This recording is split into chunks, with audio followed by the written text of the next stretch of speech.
ஜெய் ஸ்ரீ மாத்திரை நமக ஜெய் குருத ஜெய் குரு பிரசரம். நமஸ்காரம். நான் கரூர்லேருந்து வல்சலா பணிக்கர், பிரசன்ன ஜோதிடர். இன்னைக்கு நம்ம தை மாத பலன்கள் சிம்ம ராசிக்கு எப்படி இருக்குன்னு பார்க்க போகிறோம். இந்த தை மாதம் எப்போ பிறக்குது அப்படின்னா 14/1/2026 புதன்கிழமை பகல் 3:07 அனுச நட்சத்திரத்தில் இந்த மாதம் பிறக்குதுங்க. இந்த மாதம் இப்போ நான் சொல்கிறது திருக்கணிதப்படி பார்த்தீங்கன்னா 14ஆம் தேதியே சூரியன் தனுசு ராசியிலேருந்து மகர ராசிக்கு போயிடுறாரு. அப்போ மகர ராசிக்கு எப்போ சூரியன் பிரவேசம் பண்ணுறாரோ அதுதான் தை மாதமாக கருதப்படுது. ஸோ அதனால் அதாவது புதன்கிழமை பகல் 3:07 இந்த மாதம் பிறந்துருது. இந்த மாதத்தை பொறுத்த வரைக்கும் உங்களுக்கு எப்படி இருக்கும் அப்படின்னா ரொம்ப ரொம்ப நிறைய நல்ல விஷயங்கள் நடக்க போகுது. அதாவது உங்களோட உழைப்புக்கு என்ன பலனோ அது கட்டாயம் கிடச்சிரும். அதில் கவலையப்படாதீங்க. வழக்கம் போல் அதாவது நீங்களாக உங்களை செல்ஃப் மோட்டிவேட் பண்ணிக்கிட்டே இருக்கணும். அவ்வளோதான். எடுக்கக்கூடிய ஒவ்வொரு விஷயத்துலையும் கவனமாக இருந்துக்கணும். ஆனால் காசு பணம் நீங்கள் எந்த அளவுக்கு உழைப்பு போடுறீங்களோ அந்த அளவுக்கு கட்டாயம் உங்களுக்கு வந்துடும். அதுல அதாவது உழைப்புக்கேற்ற ஊதியம் அப்படிங்கிறது உறுதியாக உங்களுக்கு உண்டு. பெரிய லெவல்ல அதிர்ஷ்டம் அப்படிங்கிறது இப்போதைக்கு நீங்க எதிர்பார்க்காதீங்க. 6ஆம் இடத்துல உங்களுடைய ராசி அதிபதி இருக்காரு. அதனாலதான் கடுமையான உழைப்பை போடுங்க நான் சொல்றேன். அதே மாதிரி திடீர் வெளியூர் பிரயாணங்கள் உங்களுக்கு இருக்கு. நிறைய மாற்றங்கள் இருக்கு. ஆனா எல்லாமே நன்மைகளாத்தான் இருக்கு. உங்களுக்கு கெடுபலன் அப்படிங்கிறது குறைவுதான். உங்களுக்கு குறைவுதான். அதனால கவலைப்படாதீங்க. தொழில் ரீதியா எப்படி இருக்கு அப்படின்னா 10 குடைவர் 6ஆம் இடத்துல. தொழில் தொடங்கிட்டோம் அப்படின்னு நம்ம அப்படியே உட்காந்துக்கிட்டே இருந்தோம்னா வேலைக்கு ஆகாது. அதுக்காக நீங்கள் உழைக்கணும். ஏன்னா 10 சுக்கிரன் 6ஆம் இடத்துல இருக்காரு. எப்போ இந்த மாதம் நீங்கள் முதலாளியாக இல்லாமல் ஒரு கடும் உழைப்பாளியாக இருந்தால் கை மேலே காசு எவ்வளோ நீங்கள் நினைக்கிறீங்களோ அத்தனையும் வரும். எனக்கு அஷ்டமத்து சனி இருக்குங்க, ராகு கேது பிரச்சனை வேற இருக்குங்க அப்படிங்கிறீங்களா? அது இருந்துட்டு போகுது, ஒரு பிரச்சனை இல்லை. அஷ்டமத்து சனிக்கு நான் ஆல்ரெடி பரிகாரம் சொன்னது தான். வேணா இப்பயும் நான் சொல்கிறேன். ஆஞ்சநேயர் வழிபாடு பண்ணுங்க. ராகு காலத்தில் கால பைரவர் வழிபாடு பண்ணுங்க. காளி வழிபாடு பண்ணுங்க. இதெல்லாம் உங்களுக்கு அஷ்டமத் சனியிலிருந்து காப்பாற்றும். சரிங்க. கேது இருக்காருங்க ராசியில், விநாயகர் வழிபாடு பண்ணுங்க. இதுவே போதுமானது. இதுக்கு மேலே குலதெய்வ வழிபாடு கட்டாயம் பண்ணணும். அவ்வளோதான். இந்த பரிகாரங்கள் செஞ்சாலே உங்களுக்கு நீங்கள் நினச்சதை விட பெரிய லெவலில் நல்ல பலன்கள் கிடைக்கும். அஷ்டமத்து சனியில் எல்லாருமே கெட்டு போயிட்டாங்களா, எல்லாருமே ஃபெயிலியர் ஆயிட்டாங்களா? கிடையவே கிடையாது. நீங்கள் என்ன விஷயங்கள் செஞ்சாலும் நீங்கள் செஞ்ச விஷயங்களுக்கு தகுந்த மாதிரி தான் உங்களுக்கு பலாபலன் கிடைக்கும். என்ன தட்டி போகும், தாமதமாகும். இப்போது நீங்கள் ஒரு விஷயத்தை செய்கிறீங்க அப்படின்னா அது நல்ல டைமாக இருக்கும்போது உடனடியாக கிடச்சிரும், எடுக்கும்போதே கிடச்சிரும். ஆனால் கொஞ்சம் டைம் சனி என்ன செய்வாருன்னா கால தாமதத்தை தான் பண்ணுவார். அவர் ரொம்ப நல்லவர்.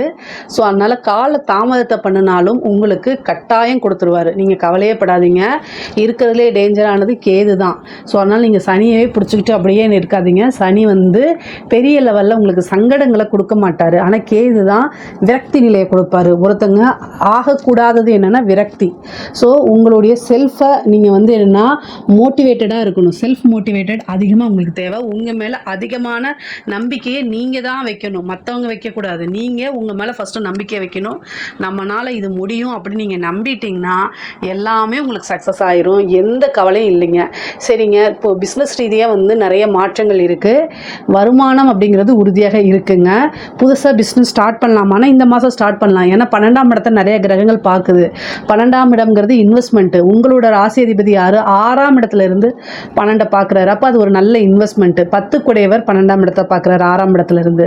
நல்ல ராஜ யோகத்தை கொடுக்கக்கூடியவர்.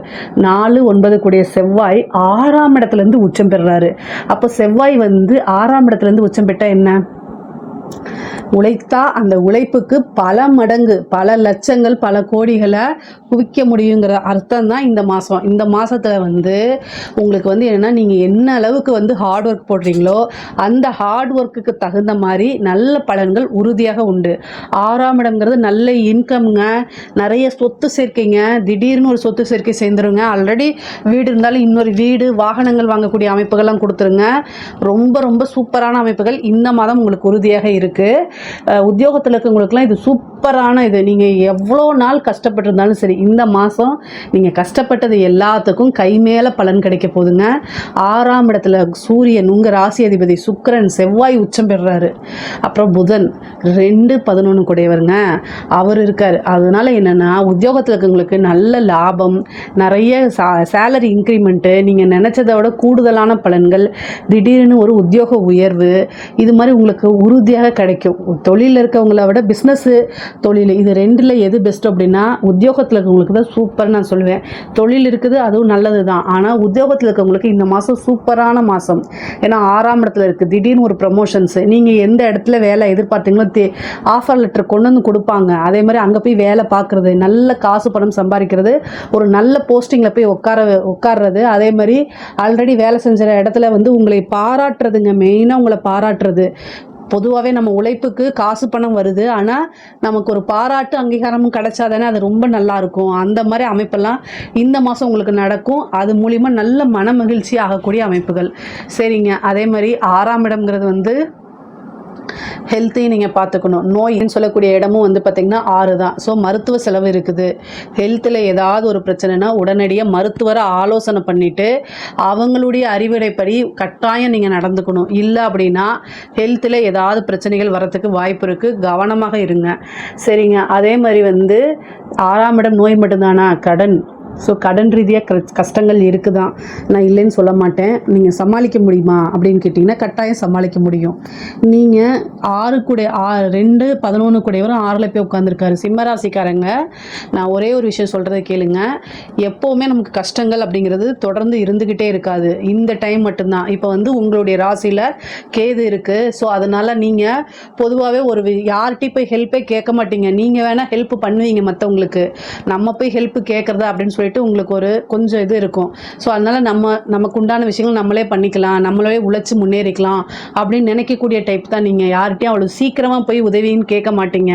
ஸோ நீங்கள் என்னென்னா இந்த டைமில் நீங்கள் மற்றவங்களுக்கு உதவி செஞ்சதெல்லாம் மறந்துடுவாங்க.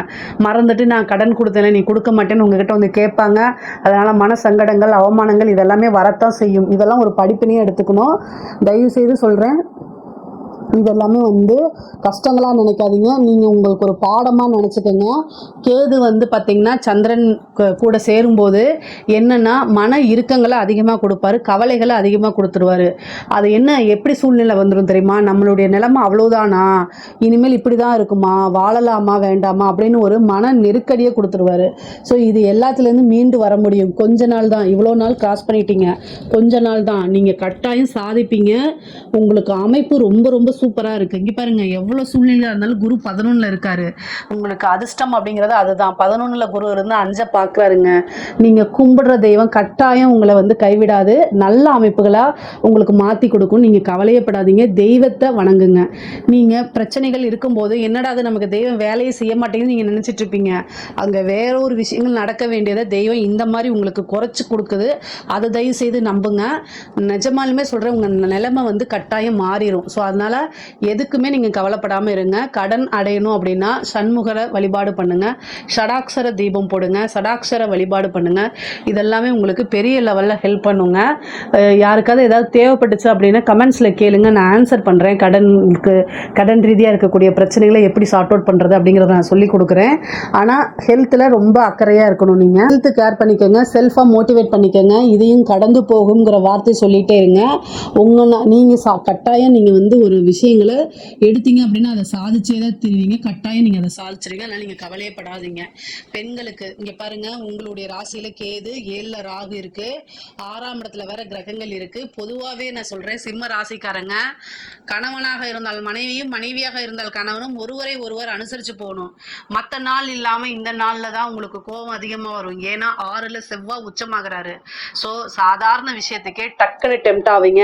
அப்படியே கடுப்பு வரும், சண்டை போடுவீங்க. நீங்கள் சண்டையே போட மாட்டீங்கன்னு இருந்தால் கூட இந்த மாதம் சண்டை போடுவீங்க, கோவம் வரும்.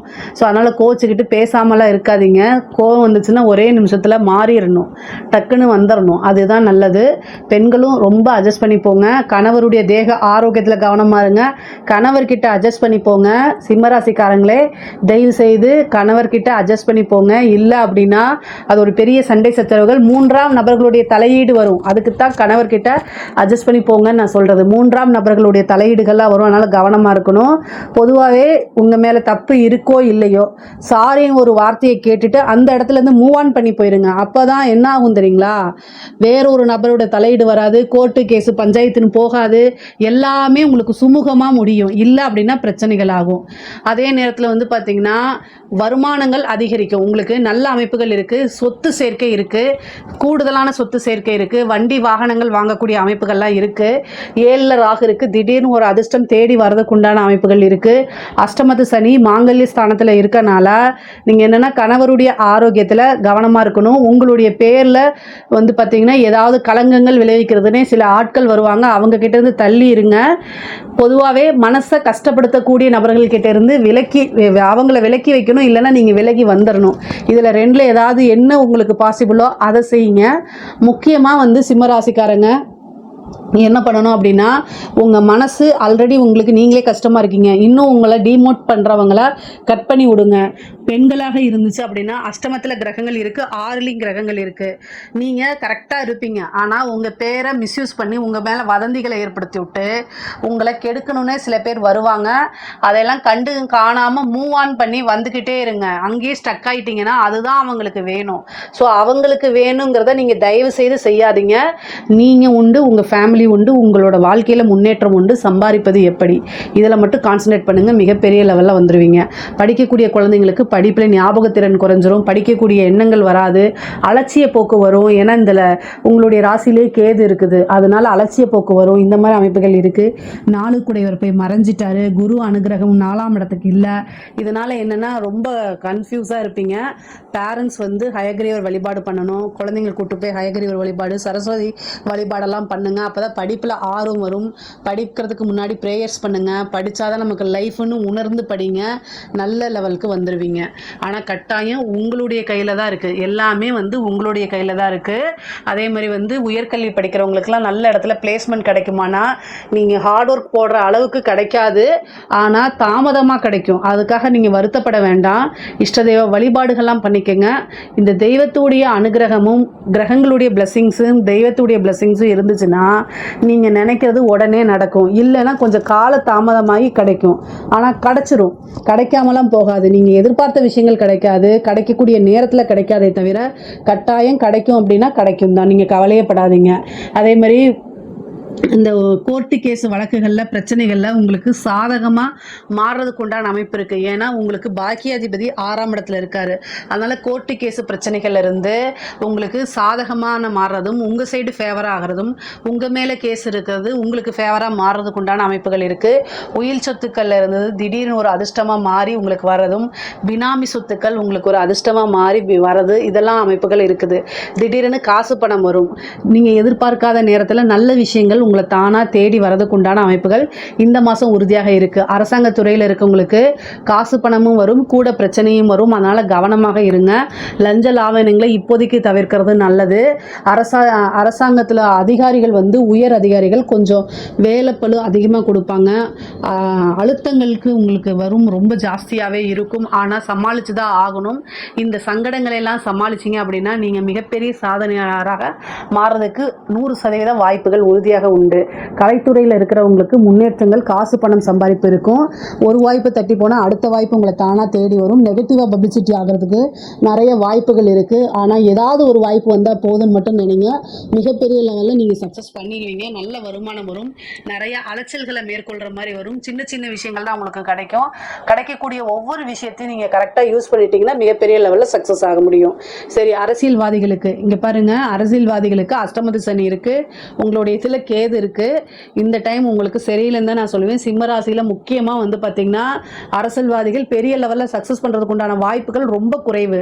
ஸோ ஜாக்கிரதையாக இருந்துக்கணும். சில பரிகாரங்கள் பண்ணிக்கோங்க, தெய்வ வழிபாடுகள் பண்ணிக்கோங்க.